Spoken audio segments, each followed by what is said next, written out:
Hello, and welcome to another episode of the Brew Hoop Podcast, episode 41. As you can probably tell by now, unfortunately, yes, it's me, Adam Paris, and I've returned. So the hooligans are no longer running the asylum. Riley and Kyle did an excellent job filling in while I was out doing some life stuff, whether it be getting married, going to another wedding, or going on my honeymoon.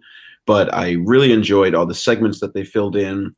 Particularly the fountain pen review was something that I found to be incredibly riveting, and I hope it's going to be a staple for weeks to come. So, Riley and Kyle, how are you doing? I'm doing really good. Unfortunately, in the weeks that you've been gone, I have not been able to hook up with any of the various fountain pen websites to get us any sort of podcast code. So sorry, everybody, but I can put a plug in. If you do listen to any of the other numerous fountain pen podcasts, they do all have codes for percentages off of your first purchases. So keep a lookout for that if you're interested in fountain pens, people. I didn't even know there's such a thing as a fountain pen podcast. So. Oh yeah. Oh, we can go real deep. I learned something new today. I learned something new. Otherwise, things are good. Yeah, thank God. Yeah, I was really impressed that came up, Riley, and that you had such an enthusiasm for it. I honestly had no idea, and I didn't know that was a niche group on the internet or the world at large. But I was impressed with the depth of your knowledge. Yeah, I mean, I'm a chump when it comes to knowing anything about these things, and I believe after the first podcast when we brought it up, Kyle, right after we got done recording, he was like, "Dude, I was looking at some of the prices for these, and they're insane. Like, you can get up to like the thousands of dollars if you get silly with it." And I believe the biggest one you could go for, if I want to do a quick plug here, the penaddict.com, I would suggest that they got both the articles and the podcast. So we no longer, for the rest of 2019, 2020, really need to talk about fountain pens. But as one last bon voyage, I would say penaddict.com. Go for it if you're interested. Yeah, you say this like we're not going to randomly plug it in at various points this season. Okay. Yeah, please also let us know if there's any sort of seismic shift, maybe if like a really huge one comes out, or if like the efficiency of ink to page somehow meets like a huge breaking point, or they introduce analytics to it. Please let us know if some of that stuff comes out. Yeah, I would love if they did some sort of like NBA branded fountain pens. I really don't see that happening. Like they did some recent ones for like Star Wars and Game of Thrones, Lord of the Rings. They have yet to make it over to NBA teams, because I'm gonna guess if you put out a Venn diagram of NBA fans and fountain pen people, the crossover would be as slim of a slice of the two circles coming together as you could imagine. But if something does come out that would be worthy of making another segment of the fountain pen review, I will definitely let you guys know. Fantastic. Well, someone who might be looking for a hobby in the meantime, while he can't quite make it transition, is Chris Middleton, who and that is what we missed. The perfect transition.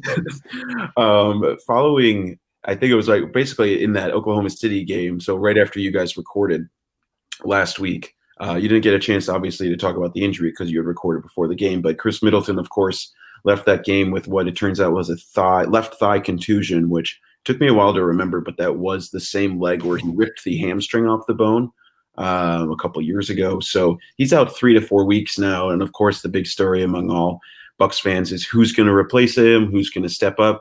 I think we all knew it was going to be Dante DiVincenzo in this realm, but it really does seem, at least in the first couple games, early returns, it's going to be sort of a committee, which I think we all could have presumed coming in, Riley.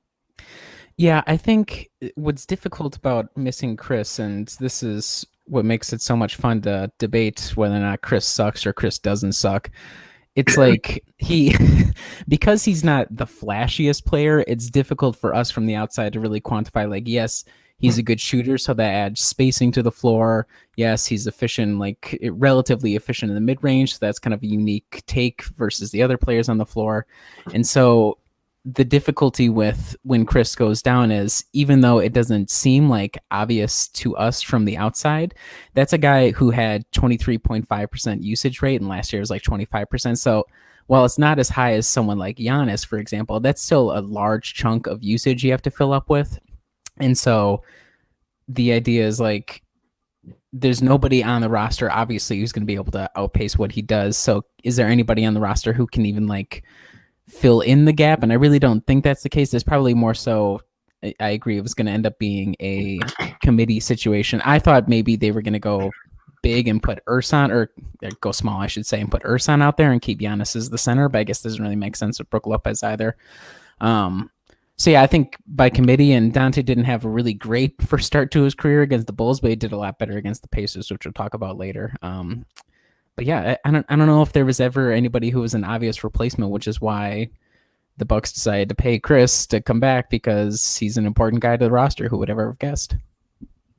Yeah, I think you make a good point in that there probably was some chatter and thought that they might go big with it in the starting lineup, especially given Mike Budenholzer's proclivity to do that a little bit last year, especially when he had Mirotic at his disposal. But it seems like to this point, Kyle, he's really leaning on that deep guard rotation that he has, whether it's Wes Matthews, Dante DiVincenzo, Sterling Brown, Kyle Korver. But it really does seem like in the early going, Sterling Brown and Dante DiVincenzo seem like the biggest beneficiaries.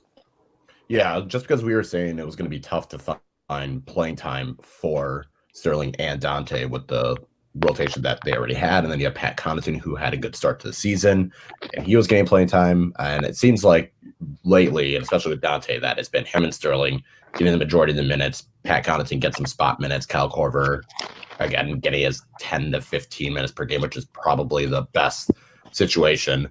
But I think it's also important that not only have they both gotten the playing time, but they played really well with set playing time, especially the last few games for Dante. Other than the Chicago game, he's been getting at least 14 points, been shooting the ball well.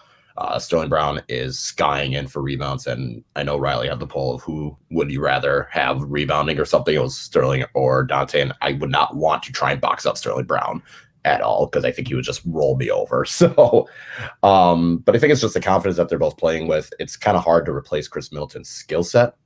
So just having, because he's such a good playmaker, he's a good shooter, he's a good offensive player, that it's not really something that you can easily replicate. And it's kind of like the same with a certain player who shall not be named, is you can replace that skill set with a variety of players. And it's just that this time, the two players are Dante and Sterling, and it's paying dividends. Yeah, I'm going to be really interested, Riley, especially in the early going of this year. The Bucks have bumped up to the fastest paced team in the league, which they were near the top 5 almost all of last year, but they certainly didn't reach the top. And it's actually pretty funny. If you look at the top teams in terms of pace, almost all of them, like the top 10, most of them have negative net ratings, I think, besides like the Rockets. But to this point, I'm curious if the pace might pick up a little, because Chris Middleton certainly isn't known for his running and gunning in transition, nor his ability to necessarily shoot real quickly on possessions, unless it's one of his just pull-up threes real quickly. So I'm curious to see if the pace might even increase in some of the weeks ahead. Yeah, I suppose I'm curious, and I didn't look at what apologies everybody, I did not look at what the pace adjusted numbers were, or what the pace was for the Bulls and the Pacers games in particular, but I suppose theoretically that makes sense that the pace would increase, though for both Dante in the first game and Sterling a little bit, whoever's filling in, it seems like maybe having them, the way that they're playing with the starters, is a little bit different from the role they've been playing with the subunits, where it's like, okay, you guys are the energy guys, and part of being an energy guy is playing with a lot of pace. And now, obviously, there's a positive in that both Dante and Sterling and a lot of the other guys that could fill in are probably a lot more willing, or a lot more able to kind of they themselves start a fast break, for example, and that increases things. And Chris is like a willing shooter, but he's more of a willing shooter insofar as you get it to him like in the high post, and he's going to dribble around a little bit and then shoot it after it gets, whatever the mismatch that he's looking for. So yeah, it wouldn't be surprising if the pace increases a little bit. And even if that's just because you're going to see the other guys, like whether it be Brook Lopez and Wes Matthews, who are the quote unquote established starters, and their roles are just take the three. And Brook especially, I would be interested to see at what point in the shot clock a lot of his threes come, for example. But I think if you're expecting these guys to kind of come in and then radically increase the pace, I'm not sure if that'll work out, because I think they're going to be more than like even West, the 5th starter, and they're kind of like the do everything. Maybe you're not going to be the main option in the offense. We're going to do these 4 other guys instead. So that would be kind of the way I'd look at it. But if it did increase a little bit, it wouldn't be that surprising either. I think one of the other things that's certainly worth talking about is we talk about Wes Matthews, we talk about Kyle Korver, Pat Connaughton, all these guys. But another guy who really can step up in terms of scoring and certainly has in the last couple games is Eric Bledsoe. And if he's given a little more room and latitude and having to take a little bit more ownership over this offense, I think, Kyle, he's a guy who in particular could really bump up some of his scoring and his usage in these next few games while Chris Middleton's still out too. Yeah, and he's been on a tear, scoring 20 plus points the last, I think, like 5 or 6 games. And I don't know if he got that last night. I'd have to double check. But a lot of the issues that Eric Bledsoe had at the beginning of the year was he wasn't getting aggressive, he wasn't driving to the hoop, and that's changed lately, especially against the Bulls, where him and Giannis were just getting bucket after bucket after bucket in the paint. And it continued last night, where he wasn't getting as many of those layups to fall, but he was still getting to the basket. And I think that's just what when he's at his best is when he's able to get that dribble penetration. And even if he doesn't get the layup, it still has the defense sink in, which allows, Dante or Sterling or Brook or Ersan when they're in, like you give those shooters a chance. And defensively, I don't think he's been at his first team all defense best yet, but he seems to have gotten a little bit better. He's able to move and fight through screens better. So I think Eric Bledsoe, this is why, when you re-sign to Eric Bledsoe, you kind of have this hope that he can pick up the slack when Chris Middleton were to go down, or he can be, that number 2 option for Giannis. And so far, he's been showing that pretty well. And it feels like his shot selection, he'll take the 3 if he's open, but every time he gets the ball, he's going straight to the hoop, and that's a promising sign. The other thing I would just real quick jump in. My only concern with Eric, and he's been able to prove it to be not a big deal so far through these 2 games that we've missed Chris, is the issue, as we've talked about copiously last season and this season as well, is in order to really perform well, Giannis, you can assume, is going to play really, really well. And then you hope that either one or both, on the rare nights that it does happen, that Chris and Eric also play well. And so through 2 games, it's been okay. But I'm curious, like, as much of a tear as Eric has been on, when does he have a game that's kind of a clunker? And then we'll kind of get an idea for, like, okay, who else is really going to fill in a more important role? Because I think that's instructive not only in the short term to say, okay, is Wes able to get out of the shooting slump that he's kind of been in early in the season? Is Dante somebody we can actually trust in a more important role as the season goes along, or even in the postseason? So I think even if Eric does have a letdown here or there, it's not the end of the world, just because that's more instructive for the coaching staff and for us looking from the outside to say, okay, you obviously can't operate with just 2 guys like Eric and Giannis, where it's like a lot of driving in and the occasional 3-pointer. Here's a different way we can kind of attack if we don't have Chris, or if Chris is having an off series like he did against the Raptors, for example. So that's another angle that I'm kind of looking at as this Chris Middleton injury works out. I think it's a really excellent point too, especially when you think about the idea that this team is shooting more threes this year. It seems like the offense, due to that, could be in part facing a lot more fluctuation from night to night. The variance is going to be a lot higher when you're shooting more threes. And so given that, you want more guys who are going to be able to play consistently. You want more guys who, if someone's having an off night from 3, is going to be able to still pick up the slack and score consistently. And so you're totally right that it's going to be really interesting to see who's able to try and fill in that gap. If Eric Bledsoe's having a tough night, is Brook Lopez going to be able to make his shots that night, or potentially go inside and get some consistent scoring going for them? If the whole bench is just rickety the whole night, George Hill looks old, and Robin Lopez, God bless him, is still missing every single shot, who is going to be able to, from that group of shooting guards, emerge and see if they're able to fill in the gap that Chris would fill in pretty consistently? And the other thing, obviously, they won't shoot this poorly, I think, for the entire time Chris is out, quite obviously from deep, but I don't think it's any coincidence, Kyle, that the last 2 games the Bucks have been 18.2% and 28.2% from 3 without Chris Middleton out there shooting as usual, like 3 for 7 or whatever. Yeah, it's kind of weird, just because, yes, Chris Middleton is a good shooter, but it's not like they went from Chris Middleton shooting threes to Robin Lopez shooting threes, or Chris Middleton shooting threes to Frank Mason. Like, they're still putting competent shooters on the floor, and how they are just missing shot after shot, I don't know. And I will say, for the Indiana game, I think there is 2 or 3 that Kyle Korver had near the end of, I think it was either second quarter, and he just fired like 2 back-to-back, like right away. It was like trying to get it off before the buzzer. It was so, it's kind of weird when those 2 shots that contributes to the low percentage, but I don't know what's going on with Milwaukee shooting. It hasn't been great all year, or if it has, it's only been great for a half, but I think that's also a sign. I think that's the biggest sign that Brook Lopez in particular has been struggling, because, if Brook is getting back to his shooting percentages last year, I don't think Milwaukee's shooting 18, 20 something percent. Is maybe in the 30s. And all this is kind of ironic with Giannis also shooting more threes, but he's hitting more threes as well. So I don't know why Milwaukee's 3-point shooting has suddenly become Philadelphia-esque, but I don't think that's a trend that's going to continue. Yeah, I was going to say, I think I was looking up some numbers for the article that I'm writing for tomorrow morning. And so far they've shot as a team 33.3%, which I think is 19th in the league. So they are below average shooting. But like you said, Kyle, given the roster, at least for a lot of the guys, and you even have standouts like Dante, he's shooting over 40% from 3, which is a huge feather in the cap for Adam. And I didn't look up Sterling's number, but I think Sterling's been pretty good, especially like from the corners, for example. So I think it's more so what we're seeing right now is something that I think Rockets fans, for example, have been used to, where it's like, if you're going to live and die by the 3, even if you have theoretically good 3-point shooters, the nature of the shot, unless you have a guy like, for example, Chris Middleton, who's shooting also almost 40% from 3, or you have a guy like Kyle Korver, who his entire reason for being on this team literally is just to shoot threes because he's a traffic cone on the other end of the floor.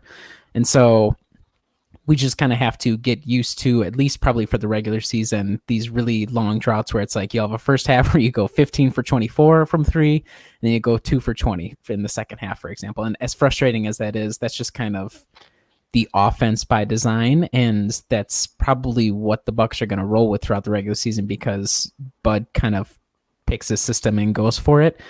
The curious question will be, will they use like these 3 weeks to figure out some different folds? Like, for example, there was the Houston game where it's like, okay, Brook Lopez, you're going to go down the paint and you're just going to score over and over again. Are we going to be able to see slightly different moments where it's like, okay, the 3-pointer isn't working? And I think you could even see in the Bulls game, for example, the 3-pointer wasn't working at all. They shot 6 for 33. I mean, there was like, I had the live tracker going for what the 3-point percentage was, and it was getting like to 15%. And yet it was like, okay, well, they don't have a single guy who can stop Giannis offensively, so Giannis just go for it. Like, are we going to be able to see more moments like that? And if that's the case, then I'm not going to be too worried about the below average 3-point shooting, because I think we have proven shooters on the roster who will eventually round into form, or somebody else will get a shot to kind of see if they can do better. Yeah, I think that's a good opportunity to transition into looking at the games from this past week, and then also sort of analyzing it through this lens we've already been talking about via who will replace Chris Middleton. So on Thursday, Bucks have a pretty light week this week. On Thursday, they had a 124-115 victory over the Chicago Bulls. Giannis went off, 38 points, 15 rebounds. Eric Bledsoe as well. I think he was a perfect 12 for 12 or 11 for 11 from inside the arc. 31 points, 8 assists, like you alluded to, Riley. Just 18.2% from deep for Milwaukee in that game. Sort of reverted back to what they did a lot last year and destroyed the Chicago Bulls in the paint, 70-32. Adios to Lauri Markkanen's rim protection numbers. So if they were there in the first place, but they were not there. They were not. No. It was clearly a concerted effort by the Bucks. It felt the most to me like a glimpse at what we saw last year, Kyle, where the Bucks recognize the 3-point shot isn't falling, and they're able to still destroy a team inside. We saw that plenty of times last year, but a lot of the narrative to start this year has been the fewer number of shots at the rim they've got, certainly related to he who must not be named. But in this game, they finally were able to find a way to destroy a team in the paint. Well, and it was kind of funny because you would think with how poor Milwaukee was shooting, it's like, okay, they will turn it around. They'll turn it around. The shooting will improve. The shooting will improve. And at the same time, Chicago is shooting lights out, and you're thinking that's going to go down. That's also going to go down. And I think Kobe White in particular was hitting 5 or 6 threes in the first half, and you're like, it's going to be one of those games.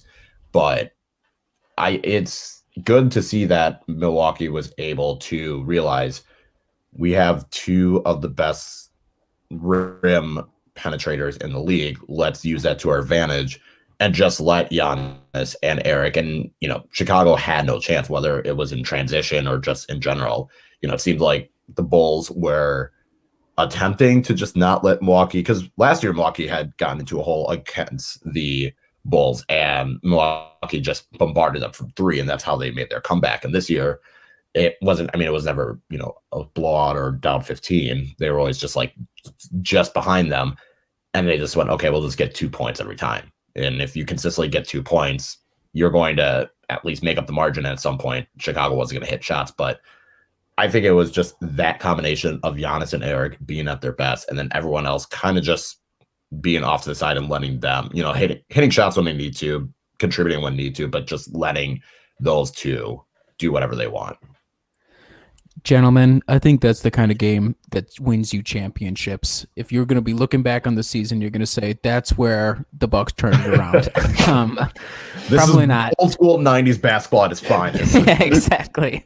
No, I would agree with a lot of Kyle's points. I think it's what really is at the heart of the game is the Bucks are an inherently more talented team, and they're an inherently better coached team. And so really the only thing that I came away with is positive vibes that they were actually able to prove to themselves, or at least Giannis and Eric were able to prove to themselves that it's like, we don't need to rely exclusively on the three. Like, it's not going to be like the Houston Rockets where it's like 53s aren't going. You know what? We're going to take another 50 and we're going to see if it works this time. So really the only things I came away with as like lessons from that game were the idea that they have the ability to score inside, which they've kind of gone away from early in the season, but it looks like they're kind of, at least for that game and a little bit in the Pacers game as well, they kind of went back to it a little bit, which is necessary without Chris. And I want to give a huge shout out to Eric, because he got all the Bulls players' panties in a bunch by doing the buzzer-beating dunk at the very end of the game. And so furthers the rivalry and makes the Bulls feel even worse, because they will have a chance to be one of the worst teams in the league yet again. So that was but go for it. Oh, I was going to say, I thought it was hilarious when he did that dunk. And then I think it was a couple days later, you saw the college kid from Monmouth just steal the ball and dunk it on Kansas when he's down like 50. It's like, you know what? Get your baskets however you can, because at the end of the day, those 2 points might be the difference in, of salary or paycheck, or, in the case of Monmouth, just, hey, you got a sports center, you can show off. So I had no issue with it. If Boylen wanted to get that mad, then have a better team, be a better coach. I don't think that's possible to be a better coach for him, but try better. Yeah, Boylen had that interesting strategy on the broadcast. You could hear him keep shouting like, "Let him play, let him play, let him play" to the refs, and the Bucks broadcast was talking about that quite a bit. And I think the refs have so much disdain for Boylen over Boylen that they let the Bucks shoot 47 free throws that night. The most they shot last year was 43, but 47 is an insane amount of free throws to be taking in a game. So clearly they didn't take that to heart. And I appreciate you calling that out, Riley, because I don't know if there's anyone who has quite the level of disdain and amount of insults that you do for the Chicago Bulls. I'm constantly in awe and so respectful of you for that. Here's the issue. Okay, so obviously everybody, for me, and I think for a lot of people who grew up in the Southeast Wisconsin area, like, for me, the bigger rivalry was always Chicago sports versus like Minnesota sports. And so I had that going. I'm originally from the Chicago area, so part of it is also probably self-loathing as well, deep down inside, if we wanted to go for like psychoanalysis. And then the third point was, when I went to college, there was a couple of people I knew who were big Chicago Bulls fans. And this was like at the tail end of the D Rose, Joakim Noah era. They just could. I remember very vividly it was like a regular season game where Derrick Rose beat the Bucks on a buzzer beater or whatever. I remember that very vividly, being quite painful, because then I had to hear all the Herbs at the U talking about how great the Bulls are, et cetera, et cetera. So it's a very long path to where I got to. And I think it's cosmic karma almost, the fact that I'm now able to strut and prune and be a huge annoying whatever about everything, because the Bulls suck right now, and it looks like they're going to continue to suck, and I'm going to enjoy every single moment of it, even if it doesn't really matter that much because they're bad, we're not bad, and it'd be more exciting if they were also not bad. But I'll take W's however they come. Yeah, it's especially true with living in Southeast Wisconsin area. You have a bigger rivalry with Chicago because I can relate. And when the Bulls would play the Bucks in Milwaukee, and this is when the Bucks were just mediocre or bad, it was always 60-70% Bulls fans in the Bradley Center, and that drove me insane just because it didn't feel like a home game. It felt like this was just another home. It was just another home game for Chicago, and it was frustrating because it's like, in kind of like what you said, Riley, with the Joakim Noah, Derrick Rose era, especially, it was just they were unsufferable, they're unbearable, and it was always just frustrating just watching, the Bradley Center become the United Center in the North, and it sucked. And now the tables have turned, and Bucks are better than the Bulls, and the Bulls. I mean, they have a few decent players, but their future looks bleak. And Kobe White's decent. Decent. He's a rookie. We'll see how decent. That's why. He is That's why I next give year. him decent, because he's a rookie. You have Lauri Markkanen, who everyone thought was going to be the next Dirk, and yikes! If you still think that, yeah. Here's my last thing on the Bulls game, because we really don't need to talk about the Bulls much more past this. I want to give a shout out to my man's washed Wes Matthews. I mean, definitely 1 for 5 from 3. I thought you were going to save it for the No. watch. This is good. This is good. No, this is a positive thing for Wes. I want to give a shout out for 13 free throw attempts, went 10 to 13 from the free throw line. If you had asked me prior to the season if Wes would have had a single game with more than 10 free throw attempts, I would have said you're absolutely insane. So shout out to Wes. Even though you still can't make a 3 for your life, to get to the rim as often as you did and draw fouls, really impressive. So good job, Wes. And we'll talk more about the Wes Watch segment later on. Spitting that through gritted teeth was Riley Feldman. That game was actually kind of interesting because it seemed like Wes was doing a lot more of dive bombing to the rim, cutting. I haven't looked at some of those play tracking numbers, but he got a lot of those. It seemed like on backdoor cuts or going from the high post and just getting a pass from either Giannis or Bledsoe as he's cutting the rim. So that might be an interesting thing to watch to see if that's able to get him going, because God knows he isn't going from deep. The one last thing I want to talk about with the Bulls game is it does feel like this has been a little bit of a refrain, and without Chris Middleton, I think it's a little more of a moot point. But does it matter, Riley, that we need these almost like Herculean efforts from Giannis to beat a team that we consider as dismal as the Chicago Bulls? I do not think so, because I think it all ties back into the fact that 3-point shooting is inherently a streaky sort of thing and a fickle sort of beast. And so I'm not too concerned. What I take Giannis's Herculean performances as is he is personally upping his level. I'm not seeing it as like he's doing it. I don't know how to really word it, because like there's a guy who's upping his level like a Russell Westbrook when in the fading moments in OKC, where it's like the entire thing is designed around just getting this guy numbers. And while that's sort of also the case, just inherent with having a superstar, given the way that Giannis is passing the ball, given the way that he's taking threes, given all the things that he's doing, it feels in character different from something like a Westbrook situation in OKC, where you're not looking at like, yes, we need these Herculean efforts to win, but it's not Herculean efforts just to get this guy stats and then we'll see if we win as well. It feels like he's still making the right decisions to try and get everybody else involved, and he just happens to also be scoring and rebounding at a crazy rate because he's playing at such a high level. So I'm not concerned about it. I think that's inherent in both the way they play and the fact that Chris isn't out there, and really it's just a positive because we see that they're still, even somehow, I don't know how anybody can fathom it, he still has another level to get to. So I'm not concerned about it. I actually enjoy it, and I welcome it so far, as long as it's good. Now, if this is the way every single game for the entire season, maybe I'll be a little concerned, but he's still only averaging like 32 minutes a game or whatever. So he's putting up crazy numbers in pretty limited minutes, and I'm just more impressed than I am concerned. Yeah, and I was going to say, it'd be one thing if he was having a just drag Milwaukee, kind of like what he did in the playoffs. I think it was 2016 against Toronto. It'd be one thing if he had to do every single thing, but he's had Eric Bledsoe help out.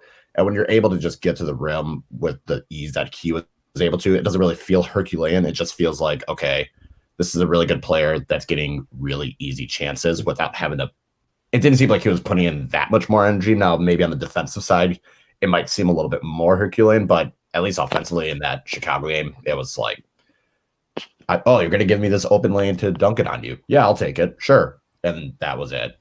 It hasn't even like felt like super crazy for him on the defensive end. Like I think his block numbers are about the same as last year, but I would say more so I'm impressed with what he's doing on offense. Like obviously he's still an impressive defensive player, but I don't have as many signature like, oh my God, look at Giannis shut that guy down, or look at Giannis completely deny that guy as we did last season. So it's not even like defensively. It's like, oh my God, this guy's a complete game stopper every single possession down. So and I think that's still able to come and will come as the season goes along. But more so, I've been, shocked with what he's done offensively. But I'm sure defensively, he'll continue to come around and also shock eventually as well.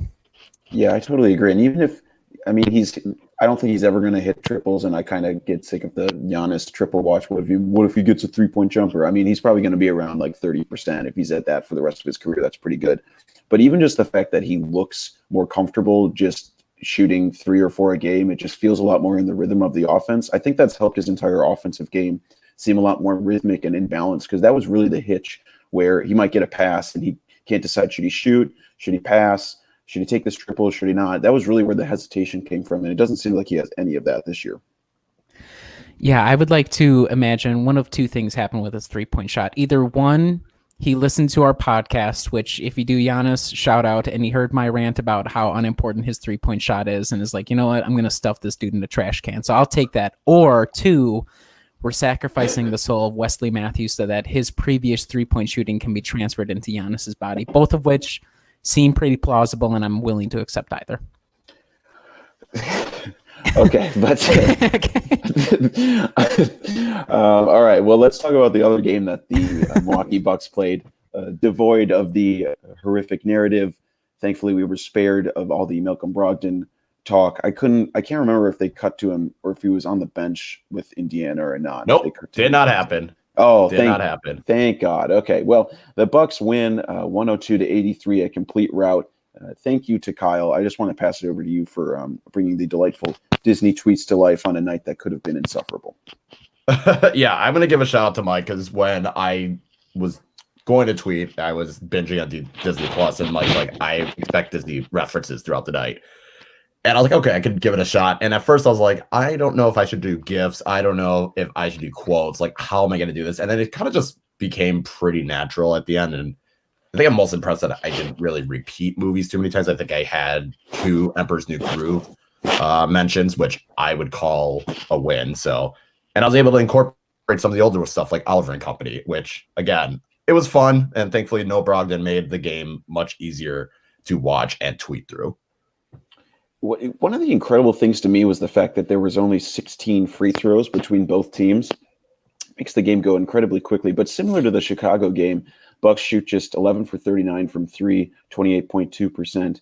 And once again, Riley, they dominated in the paint, 56 to 26 over Indiana, which is pretty incredible considering Indiana has Miles Turner at the rim. Yeah, that is pretty incredible. I think it was probably more so. I mean, they had like 4.3 dudes they could run out there. Like if you saw the injury report for Indiana, I mean, it was. I swear Jimmy Chitwood was sitting on the bench ready to go. Yeah, it was not great options for Coach Nate McMillan. No, I think you're right that it's impressive that they were able to do that again, especially because, like you said, they have Miles Turner, and they also played Sabonis quite a few minutes just because they had to play both Turner and Sabonis together a lot. I think and it was Goga. Is Goga Georgian? I think they were talking on the broadcast about how he's a huge Zaza Pachulia fan, which I don't think I saw him try to undercut any sort of player, so that's good. But Zinger, heyo. No, just looking at, I think it's as impressive as it was. I would probably put it more so to the fact that they had 4 dudes that they could roll with, and I think they played. Didn't they play Houston the night before as well? Yeah. So I think. While it was a continuation of the trend that we had seen previously, like especially in the Bulls game, And it's good to see because we're going to need that heading forward. I'm not sure if I can point at this and say, oh, well, if they got by Miles Turner, who is a good interior defender, then, obviously the sky's the limit. I think it's probably more so a confluence of factors plus the fact that they're playing really well right now. So I'm not going to look at this and be like, well, the Indiana game was the one where we proved that we're a really tough interior out, because I think that's always been latent, and just the way that they're playing right now is showing up more so than usual. How dare you discount a win where the opponent had TJ Warren and Aaron Holiday go a combined 11 for 39 from the field? Yeah, I know. That's I'm really throwing dirt on everybody's effort that they put in, both your rapid recap, Adam, your tweeting, Kyle. So it is really rude of me to come in on this podcast and totally just kick dirt all over it. But I think once the Bucks got like a 10-point lead, I was like, okay, I can stop watching now, because there's just, without he who shall not be named, and without Oladipo, and with the other 60 dudes on the roster totally injured, it seemed like it was going to be an uphill climb. Plus, Doug McDermott, -20. When you're playing Doug McDermott for 20 minutes, it's usually probably not a good sign for your chances to win a game. So, when the game started with our Lord and Savior Dante DiVincenzo stealing the ball from Dougie McBuckets, and I forget. Well, he had one where he stole it and he had a layup, and then another one where he dunked right in Dougie McBuckets. I lost my mind. I thought it was incredible.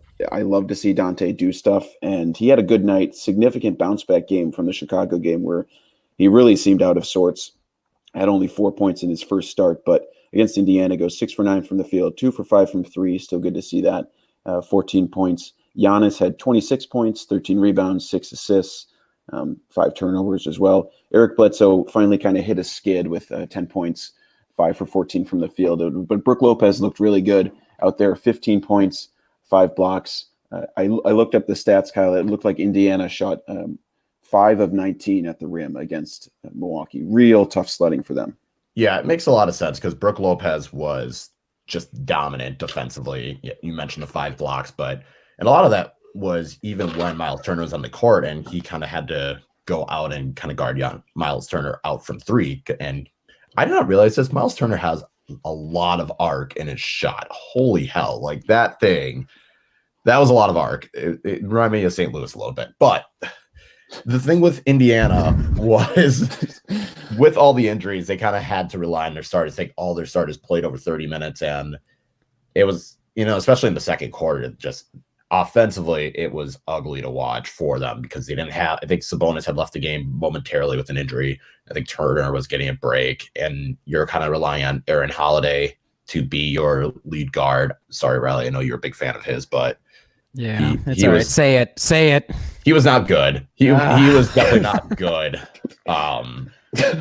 at all in any sort of way. But keep going. And I feel bad because obviously, again, he's being put in a position that he normally isn't. Like, he's not going to be the starting point guard 99% of the time. It's just with all the injuries that they had, and Indiana didn't go to their bench. You kind of mentioned Doug McDermott getting 20 minutes, and that was higher than anyone else. But I think it was also just the fact that you kind of looked at what Milwaukee was able to do. And kind of the same thing with the Chicago game. They weren't shooting the ball particularly well, but it seemed like when they hit the threes, they were at key moments. And in the third quarter, Sterling Brown had 2 corner threes, which effectively sealed the game, more or less, for Milwaukee. But it just seemed like their defense, Milwaukee's defense in particular, really stood out. Dante getting a couple steals. Robin Lopez, as much as I give him crap, he was defensively really good. Giannis and Brook just being combined out there, causing havoc for other players. And you got like Pat Connaughton skying in from behind for blocks.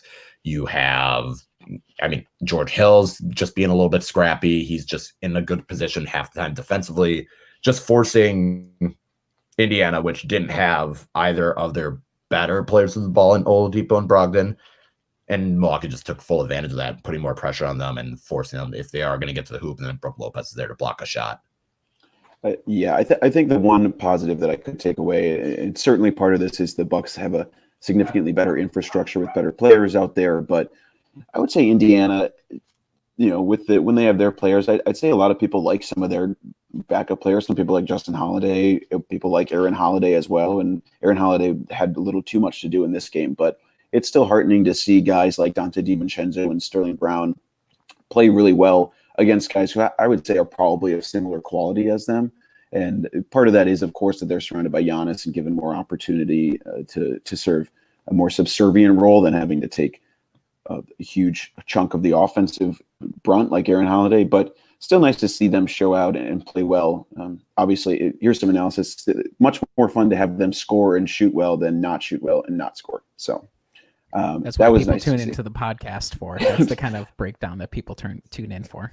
Yes, yeah, you're well. I'm really glad I'm back. So okay, now you guys both have your finger on the pulse of Bucks Twitter, and I would say conspiracies as well. I didn't see the injury. Any conspiratorial talk at all that Brogdon might have, elaborated the injury to get out of this game? I didn't see anything. Now, if he did do that, I want to say, Malcolm, how dare you? I've been out here defending you for months now, and you're going to duck me when I need you the most? Like, this was going to be my moment when the Pacers going to lose by 10, but Malcolm is going to put up like 30, 10, and 12. Like, I was waiting for that. So I did not see any him milking the injury, but it would not shock me if he was like, you know what? I'm gonna give those peasants over on Bucks Twitter, because I know he's got to know about us. I'm gonna give him a little bit of red meat, and I'm gonna go down with a quote unquote injury, and then everyone's gonna be like, "Oh, he's such an injury risk," and then I'm gonna go back out and put up some more triple doubles. So that would be my conspiracy theorizing. That's my own. I've not seen anybody else go for it. I'm just more so disappointed because it would have been absolute chaos had he actually been playing, and whether he had done well, whether he had done poorly, whatever it was. I mean, rest in peace, the Brew Hoop mentions, and thus Kyle's mentions had he played. I was just more so sad that he wasn't able to, because I think it would have been interesting, fun, and it would have given us another 45 minutes of content for this podcast. So we'll have to wait a couple of weeks before we're able to give it another try. I think it's December 22nd is when the next game is, against the Pacers, I should say. I don't care if it was a conspiracy. I don't care if he faked it. I had said last week, I don't want to tweet this game. I still ended up doing it. I didn't want to. And the second I found out he wasn't playing, I just thought, thank God I can just enjoy this night, because I don't know if I would still be able to tweet on the Brew Hoop account had he played, because I would have gone after people. I'd even muted the word Brogdon from my own timeline. So I think if there was a conspiracy, I think he was a little bit hurt and pissed off about Giannis's comments about being ugly. And that was weird.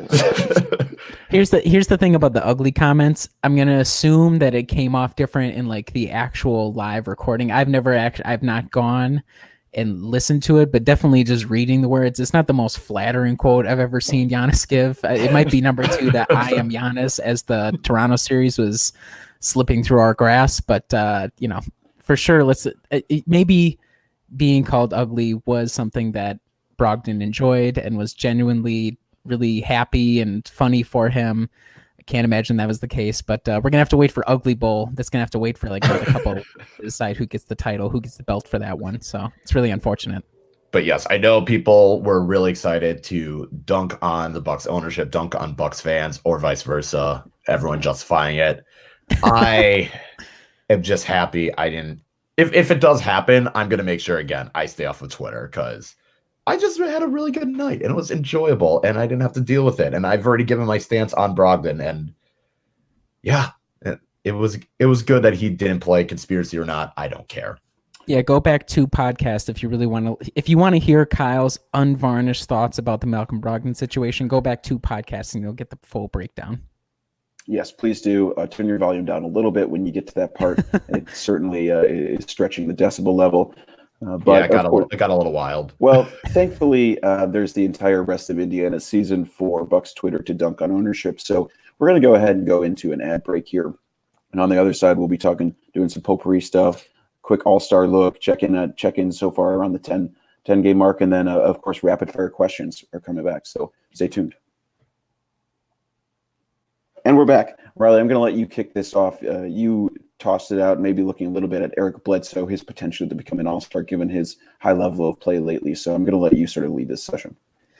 Okay, so first off, I want to preface this by saying that these days I'm not nearly as much of a general NBA-ist as I used to be. I do not watch nearly as many games of the other teams. I try to kind of generally keep up with who's good, who's bad, etc. But kind of looking at the landscape, I think it's interesting to kind of consider whether or not there's a chance that Eric Bledsoe gets an all-star nod this season, especially because he's played so well these past couple, week and a half, 2 weeks or so, after having a rough start to the year. So first, I want to lay out for everyone, because it's a little wonky how the all-star voting works. So first off, there's the top 5 players for Western and Eastern Conference, and those are voted on by, I believe it's a combination of fan votes, player votes, and media votes, I'm pretty sure.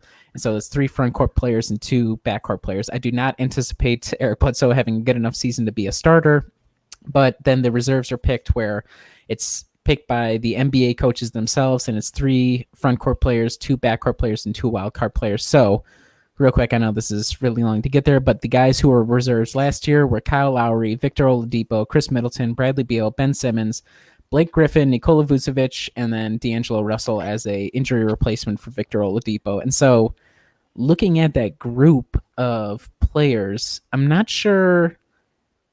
So like you have Victor, who's going to be out because of injury. Chris probably not going to be back. I think he might have been a wild card pick, so he's not going to be back probably because of his injury as well. Ben Simmons sucks, but he'll probably get it anyhow because the narrative. D'Angelo Russell, obviously in the Western Conference now, and it should also be noted that Kawhi Leonard was a starter last year. Somebody else will fill in for him because he's also in the Western Conference. So that's, and you can also say about Kyle Lowry as well, but they're playing with pretty well. How many openings that is? It's probably like 3 or 4 openings that are going to have to get filled. And so I just think it's interesting looking at Eric's numbers. He doesn't have like the greatest per game numbers so far. I believe, let me pull this up, through 12 games, he's averaging 17 points a game. He's got 5.3 rebounds a game, 5.3 assists, which isn't really crazy, but Chris didn't have really crazy numbers last year and he got a nod as well. So do you guys, I know this is just kind of random to throw it out there, but do you think there's a possibility if that Eric could get in? Does he need to strengthen, like have a couple more weeks of good play, or do you see a world where that happens? Yeah, I could see Bledsoe getting it, just because we mentioned the players that did get in ahead of him in terms of guard position. You had D'Angelo Russell, you had Bradley Beal, Ben Simmons, Victor Oladipo, Kyle Lowry, and yeah, we both agree Oladipo most likely won't get it because of injury. D'Angelo Russell is not in the conference, and also because of injury. Kyle Lowry, I think Eric Bledsoe should have gotten an all-star spot over both Kyle Lowry and D'Angelo Russell in the first place. So if his play continues, it doesn't have to be Chicago Bulls level of play. It could probably be the week prior during the Western Conference road trip where he's just getting, a good 20-ish points, 5-ish assists.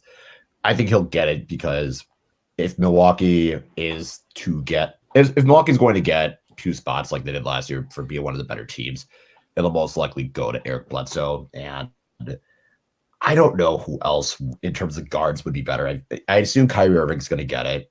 Kemba Walker, I think he's having a decent enough season, I suppose. But there's no one in the league right now that really stands out in terms of guards that I would be like, yes, I would 100% put them ahead of Eric Bledsoe.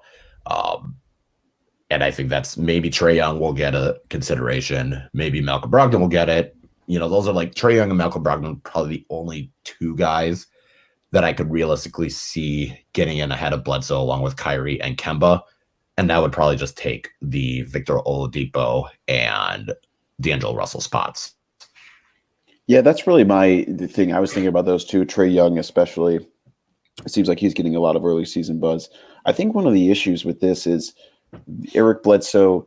I think everyone's liked him. He's played really well, but he's certainly in a secondary role. And I wouldn't say that his numbers are super gaudy. Whereas in the Eastern Conference, there's a lot of teams that suck, and there's a lot of chance for one player on that team to just put up huge numbers. I mean, like Zach LaVine shot terribly for the Bulls, but I mean, he's going to put up huge numbers for them. There's a lot of other teams near the bottom here. Bradley Beal, I don't know. He might make it if he'll probably get his spot back. Yeah. I think we need to stop calling Ben Simmons a guard though, because he's not a guard. I don't care if he has the ball. He's a point forward. Let's just call it what it is. He's a point forward that is afraid to shoot. Here's the rule. Here's the rule I think we should institute going forward. If you don't make threes, you don't get votes. It's as simple as that. And NBA, Adam Silver, there's a lot of influential people who I assume listen to this podcast. If you're listening, as I know you are, if they don't make threes, they don't get votes. Make it as simple as that. That's all I ask. I just had a conversation last night with my friend Quinn, who unprompted said, "You know who really bugs me is Ben Simmons. He did the whole offseason, all these hype videos of threes, and now he's not shooting any." So you can tell the Philly people are just as angry at Ben Simmons. So it's nice to know there's a lot of hate to go around for him. Yeah, so I agree with. So getting off of Ben Simmons, because this does not have to be a Ben Simmons centric. I agree that there's. He just sucks. Yeah. And closing bookending with that, I think for Eric, if he's going to get an all-star nod, it's going to really be built off of these next 3 weeks without Chris, because this is going to be the chance for him to really put up the numbers to help pad a little bit. And then even from there, because of his slow start to the year and the occasional, game where he's going to have only like 10 points, like versus the Pacers, for example, I don't see him as a lock, as like instant reserve voted on by the coaches. I see it probably more so, like you said, Kyle, it'll be a force of we might have to try and get him in because the Bucks are so good. They need 2 spots. And also it's probably more likely he's an injury replacement, I would guess. Like, I just don't see right now, just based on his per game numbers. And like you said, Adam, the number of guys who are able to put up just crazy per game stats, which I still think have something to do with the way that All-Star voting ends up going, or even the way that coaches end up picking players. I don't see it as an instant lock. It's probably going to be sweating it out like we did last year for Chris, for example, and seeing whether or not he's able to get in on the back end of the All-Star roster. But, so far, I think shout out to Eric. He fought through the rib injury. He's played really, really well. And, if he didn't play well, like continue to not play well after the first couple of weeks, I think people will be losing their minds a lot more than they have. But he's playing at a high level, and that's making everything so much easier for the Bucks on both ends of the floor. Yeah, let me just say really quick. So I pulled up a filter on NBA.com. Eastern Conference guards, I just filtered by points per game, which sadly seems like it's probably going to be a pretty big barometer. But yeah. So it goes Bradley Beal, nearly 30, and then it goes Bradley Beal, Kyrie Irving, Trae Young, Kemba Walker, Kyle Lowry. So all kind of guys that we think are going to make it. And then it kind of hits a different line. So Zach LaVine, like we said, 21.6 points per game. And then you had Jaylen Brown and Jason Tatum, who they both classify as guards. And then Malcolm Brogdon, Devontae Graham for Charlotte. I don't think he's going to make it. I think no. Derrick Rose, Colin Sexton, Luke Kennard. Nope. Kendrick Nunn, who I think could be I don't know. I think he could be a sleeper because people really like Miami's story this year. Fred VanVleet, Spencer Dinwiddie, and then Eric Bledsoe, who is tied with Jeremy Lamb in terms of points per game, and 0.1 above Terry Rozier. Yeah, that's really what you're hoping for, is that the coaches, and I think it is slightly more nuanced than like the fan vote, for example, but yes. You just hope that coaches end up looking at his game as a whole, because as we know, I mean, he was first team all defense last year, right? Or was he second team? Yeah, so no, first team.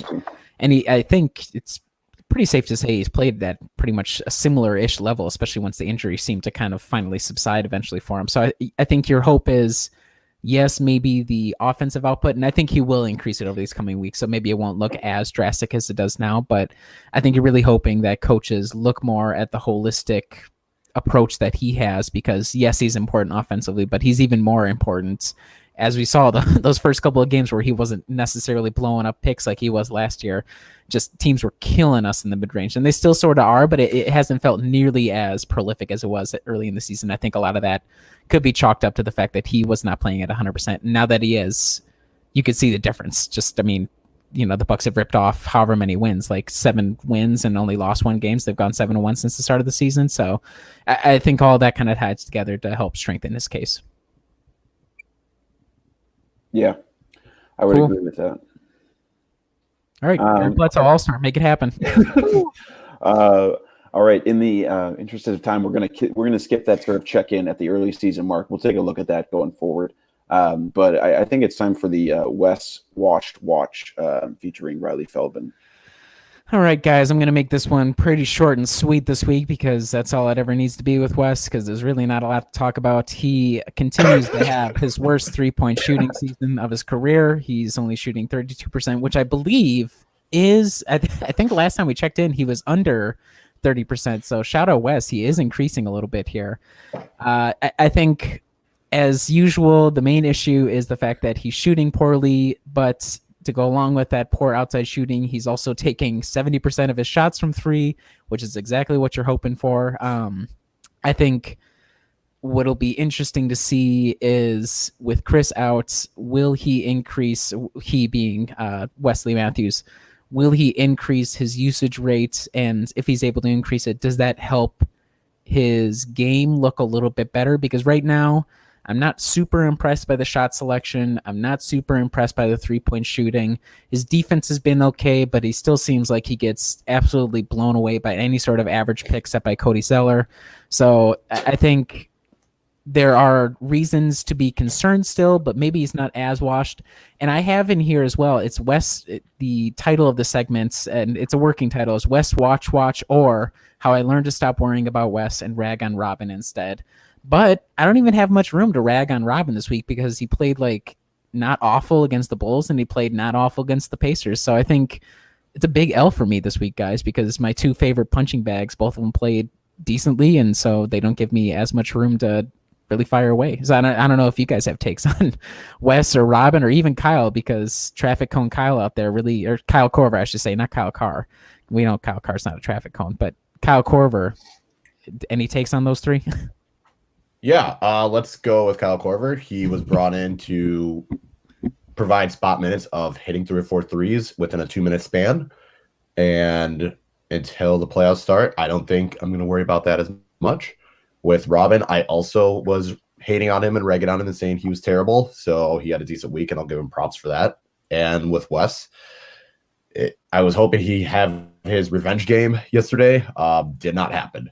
Didn't happen. So No, it did not. It certainly did not happen. George Hill also didn't have a revenge. No one had a revenge game.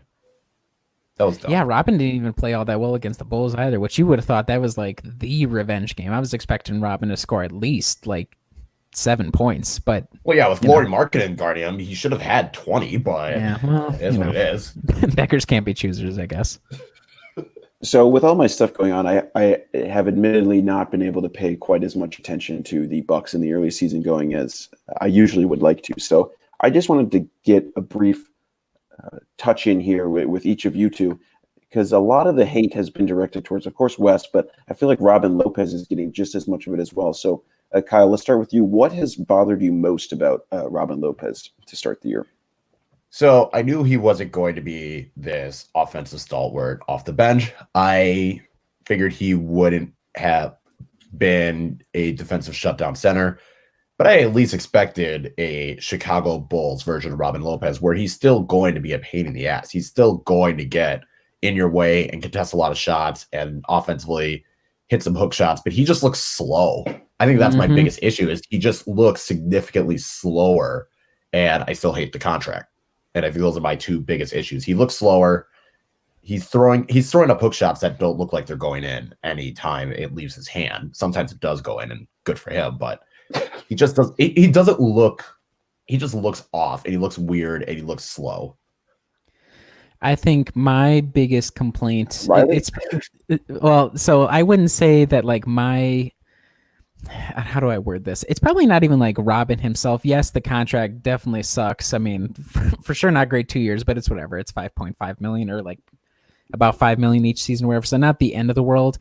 I think my worry more so, or my complaint more so, is like the narrative around a lot of the players that came in the season. Let's go, dude. He's gonna seamlessly fit in. He's gonna be Brook Lopez 2.0, and we're just gonna freaking run teams off the floor whenever we're out there. And so far through whatever 12 games, that's clearly not the case. I think it's more so probably that he's being used incorrectly, especially offensively. Like the 3-point shot is just not there, and they're still trying to force it. Now, like, shout out, he's made 4 threes, and so he's edging closer to making a career number of threes in a season, which last year was 7, so good for him. But it just feels like between him not fully like grasping, it's not, maybe not even grasping, but he's playing like trying to overcompensate for his lack of speed by playing like really aggressively in the defensive scheme and getting, blown up time after time and letting the roll guy kind of get easy shots at the basket, and him getting used incorrectly offensively. And we kind of seen him move a little way away from that a little bit, where he's getting a lot more attempts in the post. But even then, now I realize why watching dudes play in the post is so boring, because it's like, ooh, is he doing this right now? Okay, hook shot. Okay, maybe a win. It's just like really not aesthetically pleasing. Now he's probably more ideal doing that than he is posting up from three and then throwing off everybody's spacing, because he's just not a 3-point shooter right now. So that's probably what annoys me the most, is like everybody had these expectations for what he was going to be. I never really bought into it, but the fact that it seems between everyone's expectations and whatever Bud is trying to get out of him, he's just not being put in the right positions. And he seems to be rounding a little bit into form, like not nearly as bad, but I'm still not super impressed, especially when so far the biggest defense of him is like, dude, he's going to be so good against Joel Embiid. Like, really? You don't think Joel Embiid's going to put 45 and whatever, 16 on him if he's out there? I think it's going to look ugly when he's out there, but those are my biggest issues with him so far. I appreciate the informative takes from both of you on Robin Lopez. I actually was interested to hear that, so I appreciate that. Well, we'll end our washed veteran segment here and move on instead to the rapid fire question segment, which Kyle Carr has not given us any inclination as to what he's going to ask us, but he's going to lead it. Yeah, so it's for anyone that wasn't listening to last week's episode, we're just going to fire random questions that vary throughout different topics, and they're just going to answer them. That's pretty much it. It's pretty simple. So the first one I have is, if you could choose to live in another country, what would it be? Germany. Spain. Okay. I would have gone with Portugal or Antigua. Shout out the home island. But Spain would be an interesting one. Where in Spain, Adam? I guess that would be my follow-up. Where I went last year was really beautiful. Like, it was like the central part of Spain, among all these crazy mountains. Met a woman at a bar there who like worked at the bar and was like, I can't wait to go to the New World, talking about America. I just thought it was a fascinating place.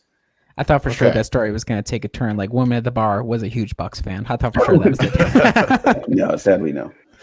All right, Riley, what about you? Where in Germany?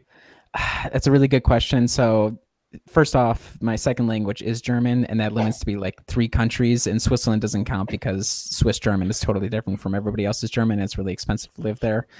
Probably, I really liked Cologne. It's not picturesque, but it's definitely a different vibe from southern Germany. So I would go for Cologne, which is in the northwest part of the country. Okay, nice. All right, so next question. Favorite Disney or Pixar movie? Adam? Ratatouille. No. Mulan, animated, yet to be TBD on the live action version. Okay, solid. Song or artist that you have been listening to lately? The artist is Caro Caro Bonito, which is a indie pop band from the UK. Warning, the music might not be for you, but I really enjoy it. That's who's on top of my playlist right now. I've been revisiting a lot of Taylor Swift's old stuff, as I never listened to it before.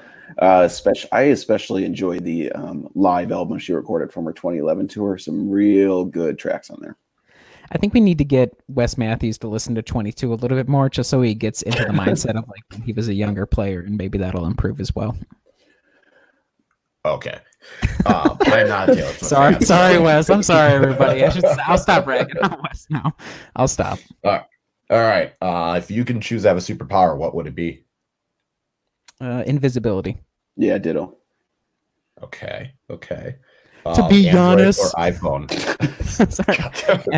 Sorry. Team Android. Only because I'm too poor to afford Team Apple. So Team Android. Team iPhone, because I just keep buying them. Yeah, I'm also Team iPhone because everything I have is a Mac or some Apple products, so it's just easier for me to integrate everything. All right, and the last one, favorite shoe brand? For what circumstance? Just like in general? General. I'll go with Asics just because I spent a lot of time running, and as much as I love sneakers, I'm kind of sneaker agnostic when it comes to the brand. So probably Asics because they prevented me from tearing my ACL multiple times while running. So shout out Asics. Yeah, I'm not a huge sneakerhead either, but lately I've really enjoyed Reeboks. I kind of like the little Reebok little flag they have on their shoe, so I'd say Reebok. Okay. Yeah, I would go Nike just because I can always find a shoe that's my size that looks good, which is really difficult for a size 13. So shout out Nike.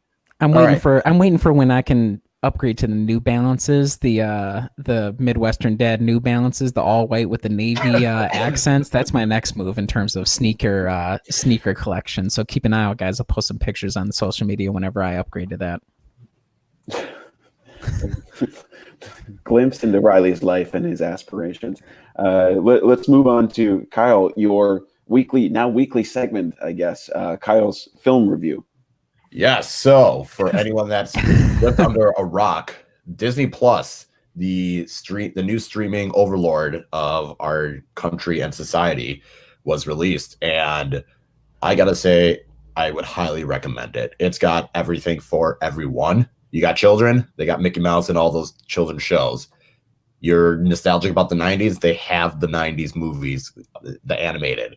If you were a Disney Channel fans, they had like Lizzie McGuire, which according to Emma does not age well. So just a fair warning on that. Shocker on that one. Who'd have guessed on that? But yeah, so stuff like Lizzie McGuire, Even Stevens, Kim Possible, you can watch those. If you are a superhero nerd like myself, you can watch the Marvel comic book movies and also the old school cartoons like Spider-Man and X-Men.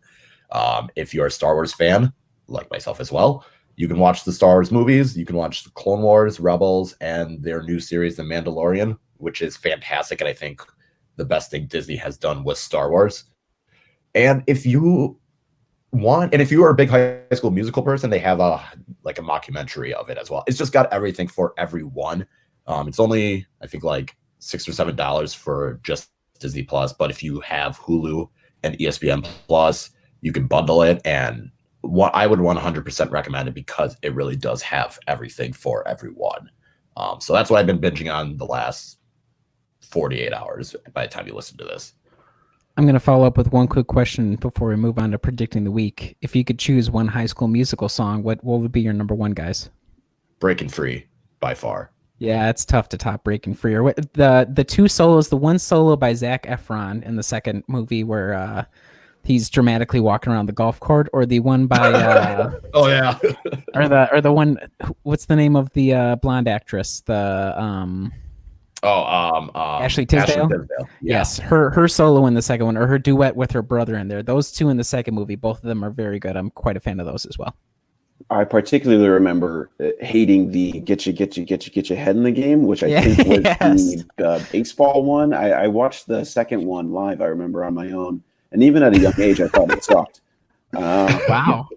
I just was not a big fan of it. And Get Your Head in the Game, I thought stood out as one of the worst ones they had. So that one. Wow, this turned into Adam's movie review this week. I was not a high school. I like musicals in general. I just didn't like High School Musical that much. So yeah, I was gonna say I am a big musical person. So I think the one song I didn't like is The Start of Something New. I was not a fan of it, and I said it last night to Emma. I was like, it's still not that great in my opinion, but yeah, High School Musical number one song is Breaking Free, and Bop to the Top is a very strong number two. Totally fair. Okay, so one more thing in the potpourri section here for you guys. I probably should have brought this up when we were actually talking about the sport itself. Total 180 and shift. How do you guys feel about Bud taking the starters out like halfway through the first and going the all sub lineup? Do you care? Do you think it's something that'll keep throughout the season? I know this is totally different from terrible. Disney Plus. It does look awful. terrible. But I should note that Dean Moniat, aka at All the Bucks, he came in and totally dunked all over me on Twitter when I complained about it. Apparently, the all sub lineups, at least when he tweeted, have a plus 19 net rating. So the stats say that it works, but I don't know if you guys have any feelings about that. That was just something else that was kind of bothering me, and I think it's a topic that a lot of people talk about throughout the at least early part of the season so far.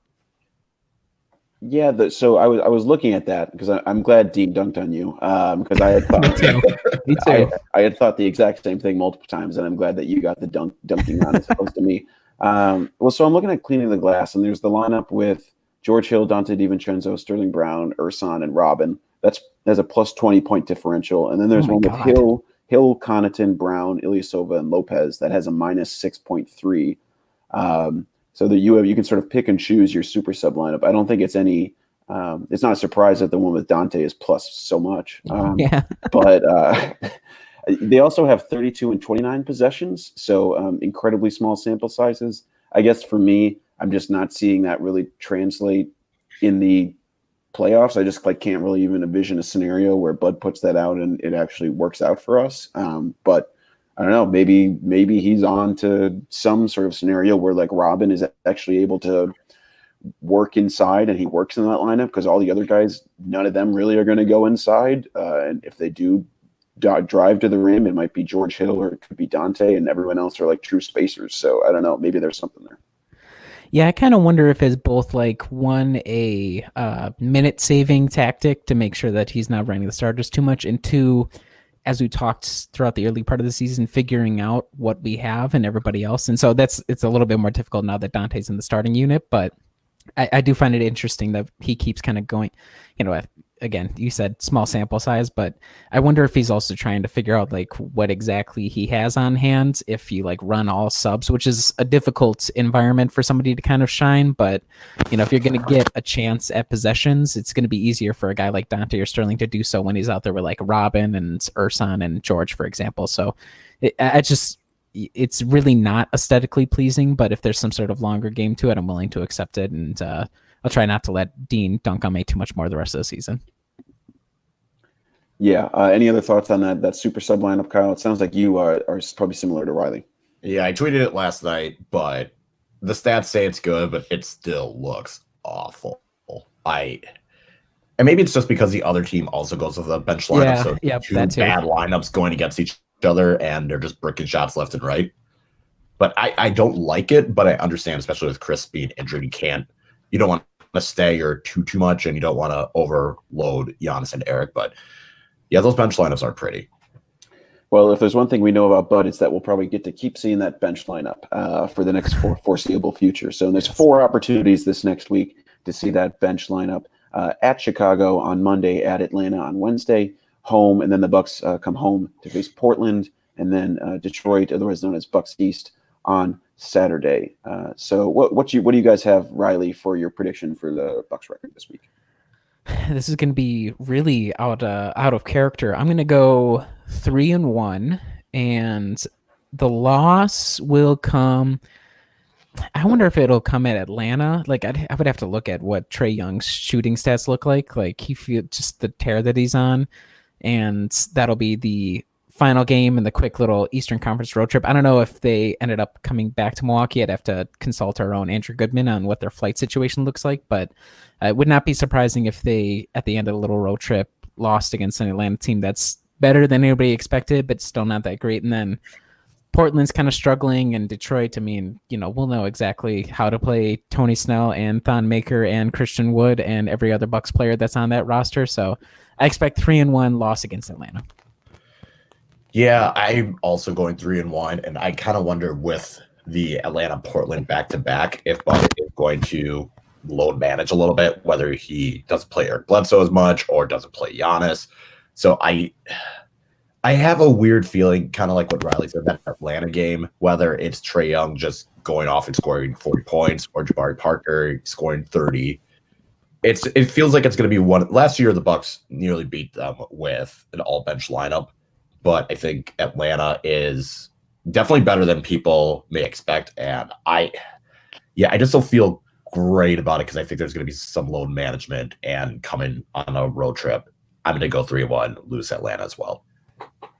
The load management is a great call, Kyle, and probably would be the reason that they might have a hiccup and screw up my 4-0 prediction. I think Chicago sucks. I think Detroit sucks. I think Atlanta, there's a potential. I think Giannis is going to destroy Jabari Parker. And I think Portland has not been very good to start the year. They just signed Carmelo Anthony. Oh, yeah, that might be the Carmelo debut game. That would be kind of. Ooh, that would be fun. yeah, Carmelo goes for 15 off of 25 shots. What an amazing game that I would just be. I just don't think any of these teams are that good, and I think the Bucks should win all these games. So 4-0. Nice. Yeah. So Cool. sort of outside my usual more staid prediction. Yeah, somebody's got rose-colored glasses from getting married, right, Kyle? Huh? Check out this guy. Well, and with that barb out of the way, we are going to call this a podcast. Thank you to you guys, Kyle, Riley, Andrew, for filling in while I was gone. It was really, really helpful to help me kind of deal with all the stuff that was going on in my life, which was all great stuff. I had an amazing time, but it's always fun to be back and get to pay a little bit more attention to the Bucks and fun to be back on the pod. So make sure to like, subscribe, share with all your friends, review us on iTunes if you can. Check out all our stuff on brewhoop.com. We'll have Riley's Monday morning media roundup, usual recaps. Brian always has some great observations going up on the site, and Mitchell will come in from the top rope with some sort of big picture view that's always insightful and good. So make sure to go to brewhoop.com, like, subscribe, share with your friends, and we will talk to you again soon.